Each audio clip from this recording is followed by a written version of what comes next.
So I'm gonna stand a little closer to the table just so that I can keep myself honest in some of the thoughts I want to share. But it's a pleasure to be able to speak with you all today as part of this wonderful conference that we're back in person, and to talk with two amazing panelists about leadership. So there is incredible power in storytelling. And so I'm going to use some of my personal story to tell you a little bit about my perspective on leadership. I have a slightly different background from our two panelists in that I grew up on a very small island in Antigua, named Antigua and Barbuda in the Caribbean. And now I'm at the Federal Reserve Bank of New York. I'm a regulatory data specialist. So at first glance, you might think, what does that have to do with chartered accountancy? But I promise I will explain how the connection is made. So having grown up in Antigua, my parents were middle class. My dad was an engineer. My mom was a telephone operator. Those of you might know that the switchboard operator, that job does not exist anymore. I still remember being in the switch room and seeing her doing all of this and overhearing calls as people were trying to call out from the island. But I was a very introverted, shy child. And so, certain teachers have pulled that encouragement out of me to speak up and be involved. And I think of one teacher in particular who actually wrote in my report card one year that she's very talkative. And my parents were like, talkative? What are you talking about, right? But she was Canadian, and I remember she actually took the time to say to them, it's not a bad thing.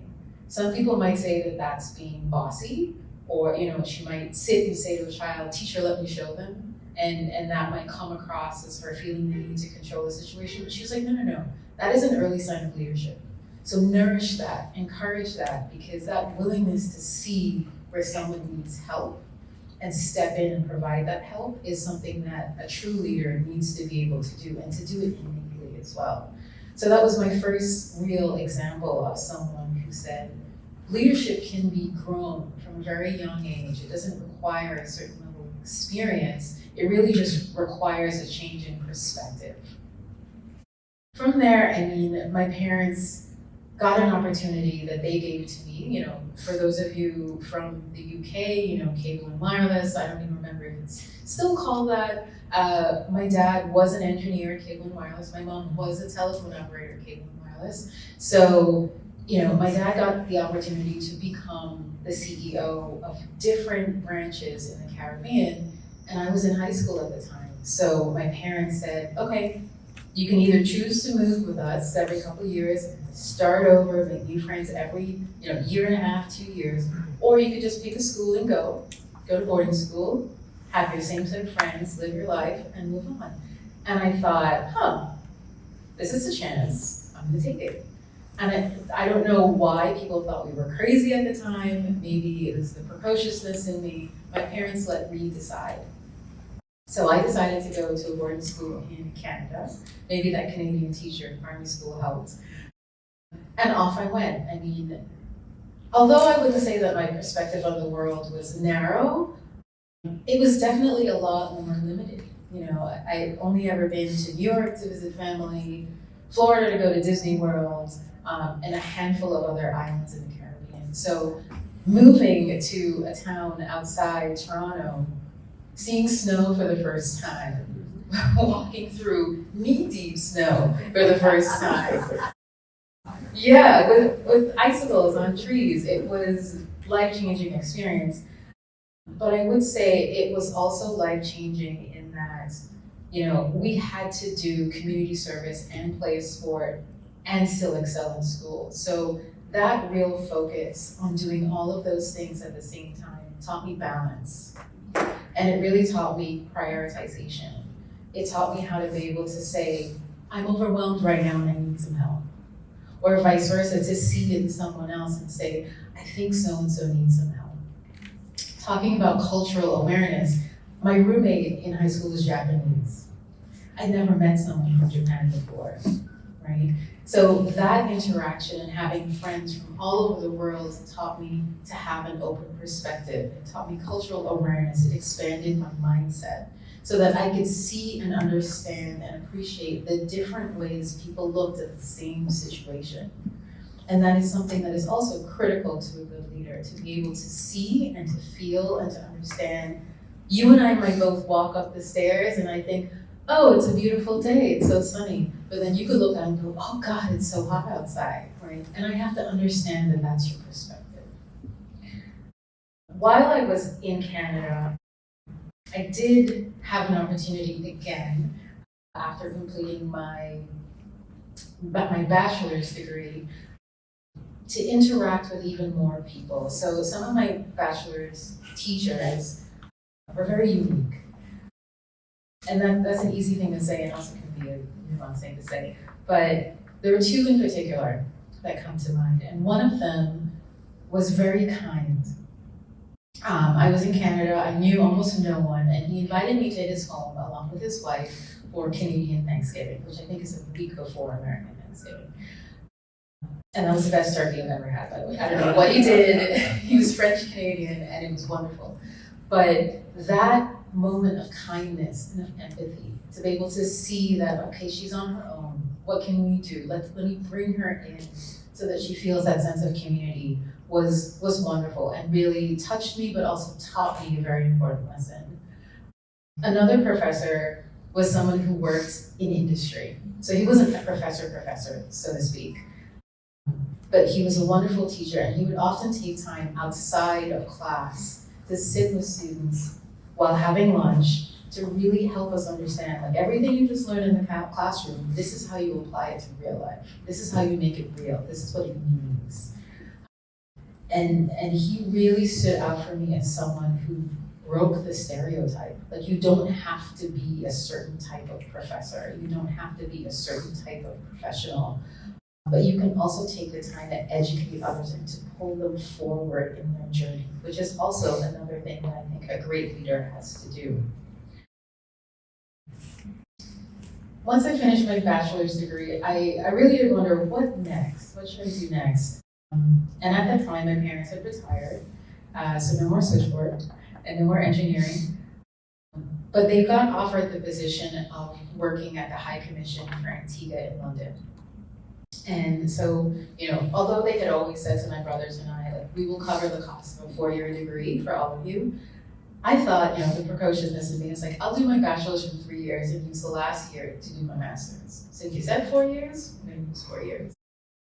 So off I went, again, picking up, moving to another country one more time, working in London as well afterwards at a small accounting firm, and then at the High Commission as well. But I would say during my time of study, I met this amazing chartered accountant. He was Irish, and he was teaching management accounting as part of our program. And the class was hard. It's almost like he made a point of making it the hardest class in the program. But something about that drew me to him because he set a very high standard for all his students. And he told us, I don't care what your grades were before you came here, don't expect above a 70. Mind you, some of us did get above a 70, but the challenge was laid. And that was the point. The point was, I want you to push yourself beyond what you think you can do, because you can do it. And he was someone who actually told me, you should become a chartered accountant. And I thought, my mother's been telling me that for years. I was like, I don't know if I'm ready for that. But eventually I did listen to him and I applied. I said, let me go to Dublin for 1 year at the time and study at the Dublin Institute of Technology, which is called something else now, to do a postgraduate diploma in accounting. But while I was there, all the other students were applying for training contracts with KPMG, BDO, PwC, Mazars, etc. And I just thought, why not? Apply, throw my name in the hat, see what happens. I eventually accepted a contract with PwC, so I trained in assurance, and I agree, training in assurance is a wonderful way to open your eyes to so many things. And while I was there, I would say because of the economic situation in Ireland at the time, majority of the students who were in my program or in my training contract with me were from other fields, engineering, music, teaching, all of it. So it really brought such diversity in thought and perspective to the way we approached the data we were trying to audit. And that was just such an important example to me, is to seek out those opportunities to speak to people who are not like you, who can think of things differently than you do, who may consider factors that you are not even aware of. Because that really does not just broaden your perspective, but the output of the work that you're doing to make it a stronger product and to make it better for your clients. Fast forward after 3 years, which I agree, getting those exams done was a slog. It was not easy by any means, but once I got it, and it was at the end of my training contract, again, I asked myself, what's next, right? I never lived here in the States. I have family here, and I thought, okay, well, maybe I could do that. There was a firm, some of you know it, Cross Country Consulting, that was seeking chartered accountants to help with their audit clients here in the US because of the strength of our qualification and because of the breadth of our experience and our ability to just walk into a room and interact. So I jumped at that opportunity and I moved here. Worked there with them and then with another consulting firm for a few years. And everything I learned, everything I did was just wonderful experience, but the last consulting client was the most challenging for me. And that was because they asked me to stand up their regulatory reporting requirements for this new report they had to file to the Federal Reserve. And that required me to teach myself what it was, and then build out the framework, the governance, the controls, all of it for them to meet this requirement. So you can imagine it's a lot of pressure for one person to come in and do this for a very large organization. But it really opened my eyes up to the opportunities that are out there.